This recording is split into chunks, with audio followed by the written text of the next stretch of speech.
Hello everybody, and welcome back to NurreFX. Today's topic, we're going to go through the basics of this topic because whenever you're talking about these individual subject matters, quite often you can certainly go into much more advanced material, if you will. So we're going to go ahead and get things rolling here, and let me just make sure I got everything up. I do. Awesome. Go ahead and get everything rolling here on currency characteristics. We're going to talk about risk and correlations.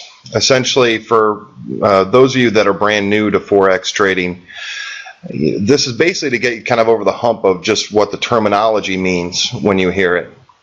So we're going to go through risk, basically risk on, risk off, risk appetite, risk aversion, what it means when you hear it in the markets, and also talk a little bit about correlations. And we will definitely be touching more on these subjects because there is a synergy that exists between all markets, whether it be currencies, stocks, bonds, you name it, commodities. There's certainly all types of correlations and synergies that exist in the global financial markets just as a whole. And I think you'll get a little bit of you'll definitely get a feel for that as we go through. So let's just go through some common FX trading terms. These aren't just Forex trading terms. These are just investment terms just to begin with. And I'm sure you've probably, if you listen to CNBC or BBC or any financial news network, you've probably heard these terms before when it comes to the markets. We'll talk about risk on, risk off, also known as risk appetite or risk aversion. Correlation, positive and negative correlations and what they mean in the markets, just to give you a basic understanding of what it means. So let's start off here with risk on and risk off. Risk on, or risk appetite, as it's also known, the flow of assets from lower yielding investments to higher yielding investments, or the flow of money, if you will, from lower yielding, less risky investments to higher yielding, more risky investments. Oftentimes, whenever you hear an analyst, like on a financial news network, for example, if the market's going up and they really don't have an excuse for it, if they don't have a real reason for it, oftentimes they'll say the market is going up due to fueled risk appetite in the market. Essentially, all risk appetite is telling you is that the market's going up because there's more demand for stocks, which are considered higher yielding assets. And then oftentimes, if the market's going down, which is the exact opposite, it's the flow of assets from higher yielding investments to lower yielding investments.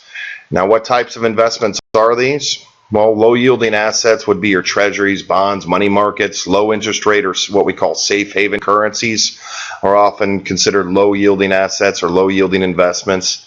High yielding assets, equities, commodities, high interest rate currencies. There are currencies out there that generally have higher interest rate associated with them, like your commodity currencies such as New Zealand, Australia.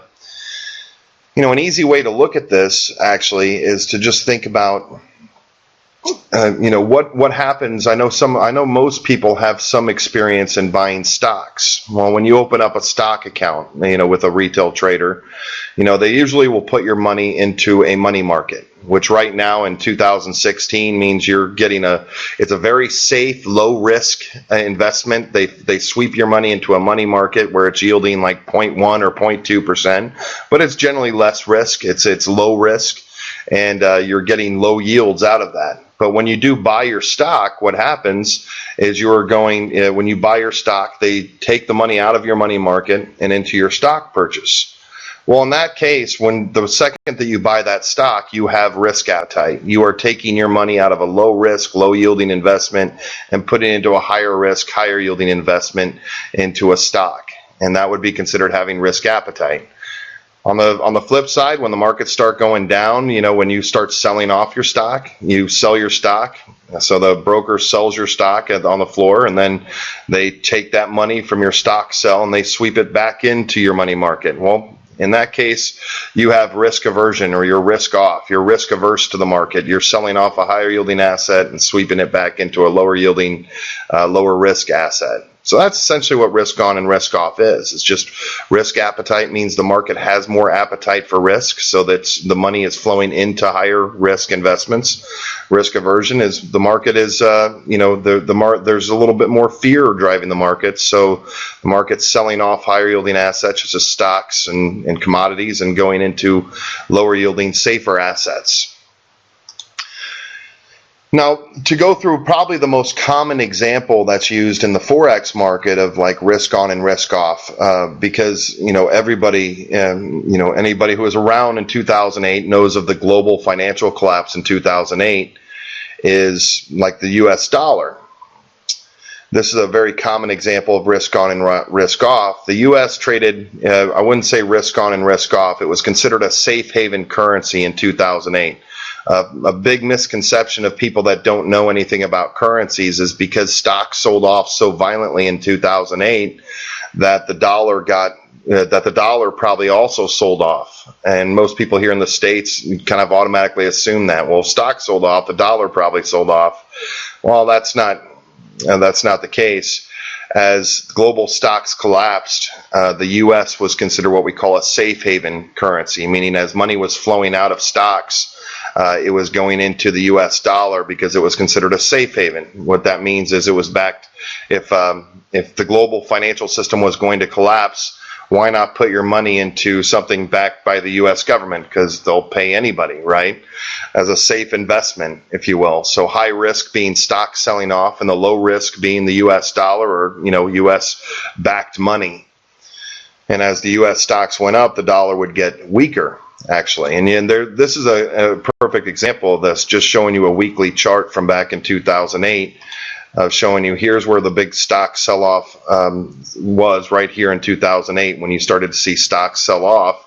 And here's an example of the Euro-US dollar. You see that stocks sold off violently, and the Euro-US dollar went down. It actually went down considerably during that time, which means the euro got weaker during this time and the dollar got stronger. And that was right in the midst of the financial collapse.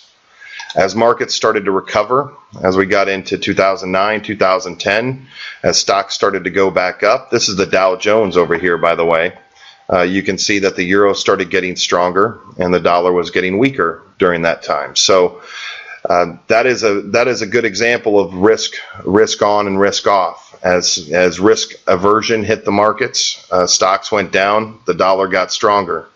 As risk appetite it came back into the markets, meaning people taking their money out of safer, lower risk investments, you can see the dollar got weaker. And that was a very well-known correlation that occurred at the time between currencies and overall stock markets and overall just risk appetite and risk aversion in itself. A more recent example of this is 2016 in April, and a more recent example, and you'll have to forgive the handwritten lines. I took this off a screenshot from one of my live trading classes. Is the yen. The yen is famously known as what we call a borrowing currency. So the yen tends to trade what we call risk off, meaning as global stock markets go down, as higher yielding assets go down, money tends to flow into the yen.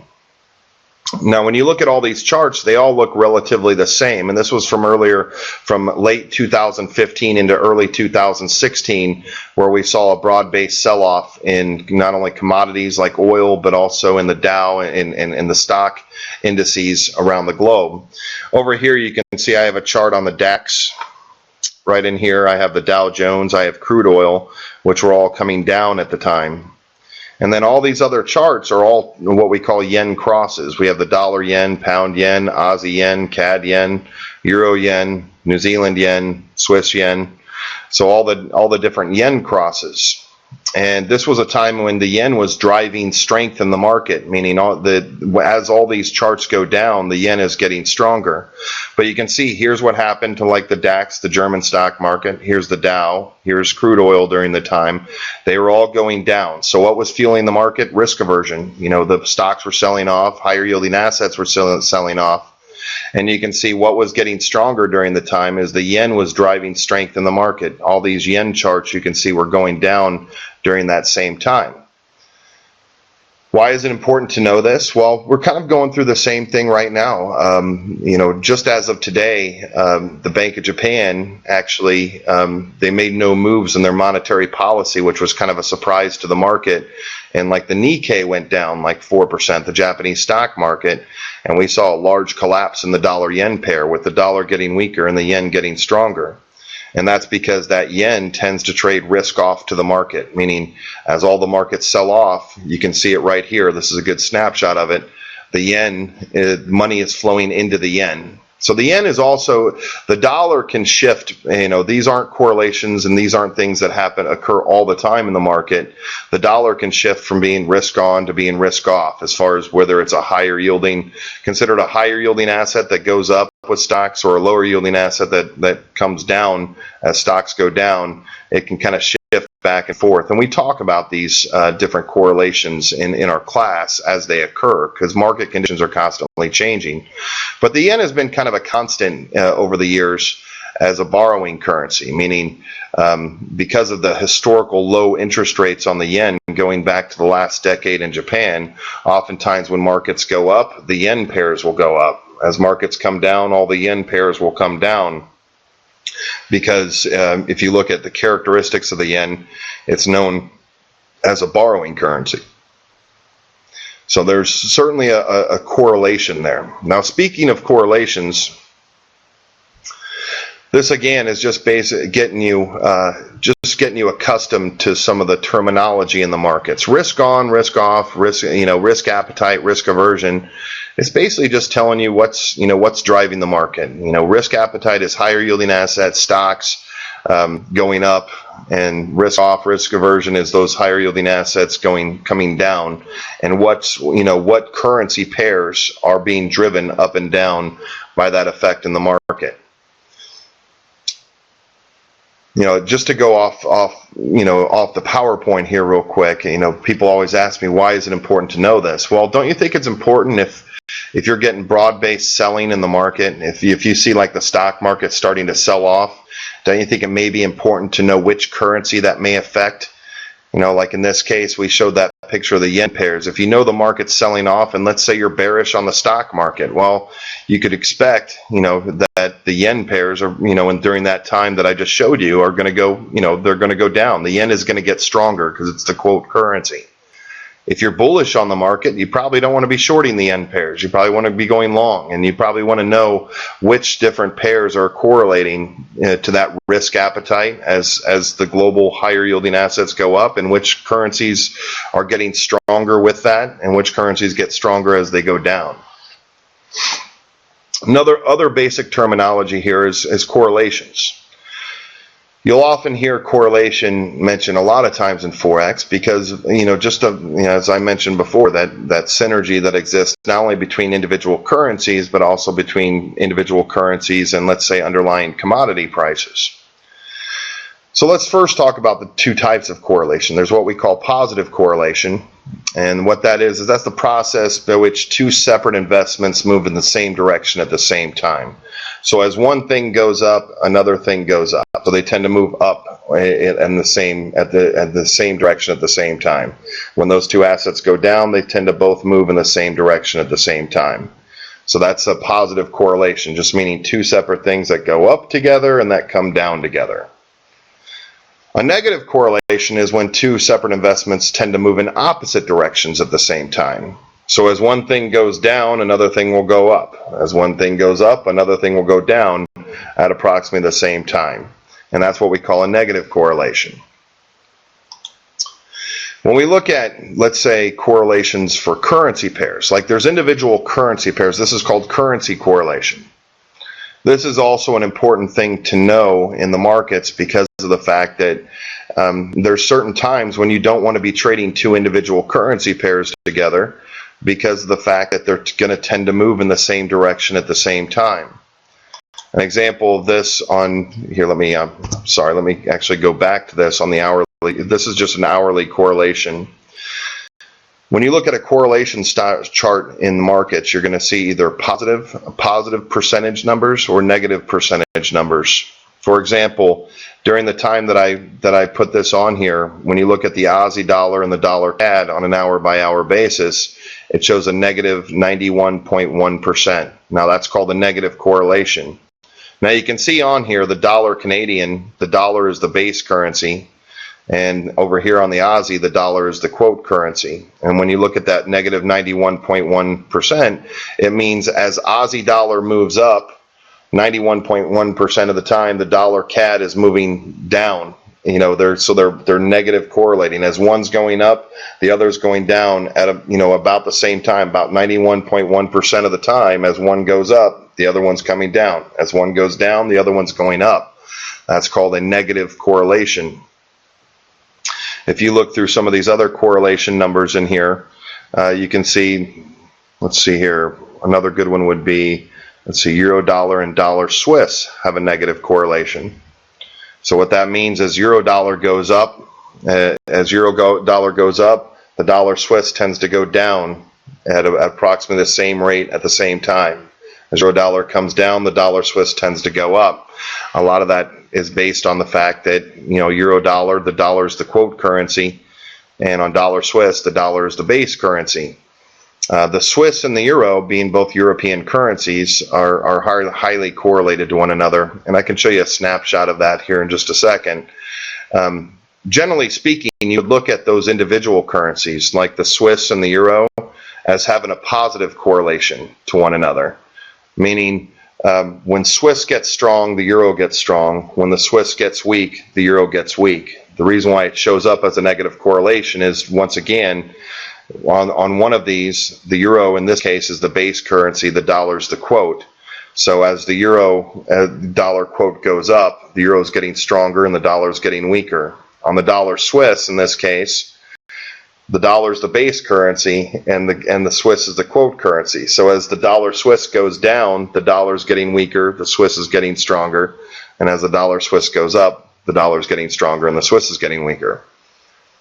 It's much easier to show that when we go to a chart. So that just is an example of currency correlations. There are currencies, individual currencies, that the two tend to move in the same direction at the same time, or in the opposite direction at the same time. There's also what we call commodity correlation in the market, meaning you've probably heard the term before for commodity currencies. A good example of this is one that we trade quite often, the Canadian dollar. The chart over here on the left, this is a chart of oil. This is oil prices, and the Canadian dollar tends to correlate very highly with oil prices.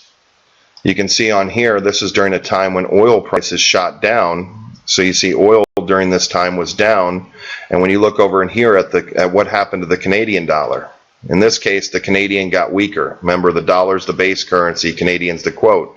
So as oil prices came down and came down lower, the Canadian dollar got extremely weak. Oil down in here started to kind of go sideways, you can see, and that's when the Canadian dollar started to also go sideways. And then once oil started to recover and come back up, you can see that this starts coming down, and you see the Canadian dollar starting to get stronger.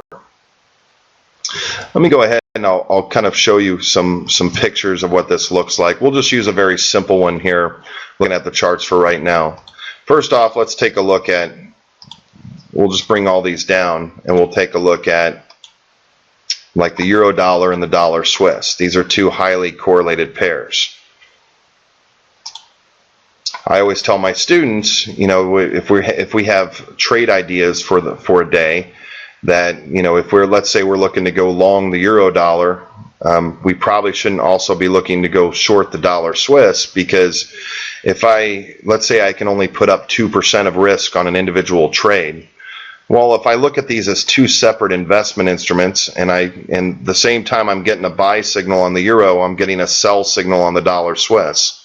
Well, if I were to go in and buy one lot on the euro dollar and sell one lot on the dollar Swiss, I would essentially be in the same trade. I'd basically be doubling up my risk on the same trade, because what you don't see on here is that if you flip this, let's say you flip this chart on the dollar Swiss upside down, you would see that the charts look almost exactly the same. You see this big spike up and spike down on the euro dollar, and then over here you see the big spike down and spike up on the dollar Swiss. You see the euro dollar start to come down. This is the euro getting weaker and the dollar getting stronger. You see the dollar Swiss going up in here. That's the dollar getting stronger and the Swiss getting weaker. And then here's the start of a longer term trend that we've had in the last week or so of this big uptrend right in through here. This is the euro getting stronger and the dollar getting weaker. And then right in through here, this is the Swiss getting stronger and the dollar getting weaker. That would be a negative correlation. But technically, these two currencies, the individual currencies, not looking at them in a pair like dollar Swiss and euro dollar, have a positive correlation, because in both of these, as the euro has gotten stronger on this chart, the Swiss has gotten stronger on this chart. As the euro has gotten weaker on this chart, the Swiss has gotten weaker on this chart. It's just because of the fact that in one of them, the dollar, it's based on where they're at in the pair. In one of them, the euro is the base currency, and the other one, the Swiss, is the quote currency. So from a price action standpoint on these pairs, it's a negative correlation. From an individual currency standpoint, the euro and the Swiss are highly correlated to one another as far as when one gets strong, the other gets strong. When one gets weak, the other gets weak. So that's just a good example of what we call correlation. That's a negative price action correlation, if you will. You'd probably have to kind of check your charts on here, but I don't have a chart right now of the markets, but this is another correlation that exists right in through here. This was just recently, as of today. This is the end of April in 2016. This week, the Bank of Japan came out and surprised the market with some fundamental news of leaving their monetary policy unchanged. This led to the Nikkei, the Japanese stock index, dropped almost 4%. And stocks are pretty much around the globe, in Germany, and then in Europe, and then here in the U.S. also dropped. And you can see as those stock markets dropped, this is exactly what's happened to the dollar yen also. As stocks dropped down today, the yen has gotten stronger. Up until that point, we were starting to see some appreciation in the stock market, and then we started to see some sell-offs in stocks, and that caused the yen to get stronger. So just to wrap it up here, risk on, risk off. It means risk on is when those stocks, commodities are all going up. Risk off, risk aversion is when those higher yielding assets are going down. And all we're looking for is what currencies are getting stronger and weaker based on those scenarios. And correlations just showing you that there are correlations that exist in the market. There's a synergy that exists. We talk much more about this as we get into more individual subject matters on correlations and on individual currency characteristics. We'll go through that in more detail. But for now, I appreciate you coming in and listening just to the basic terminology of risk and correlations. And I hope to see you in the next NurreFX tutorial. So thank you very much for coming in, and I will chat at you later.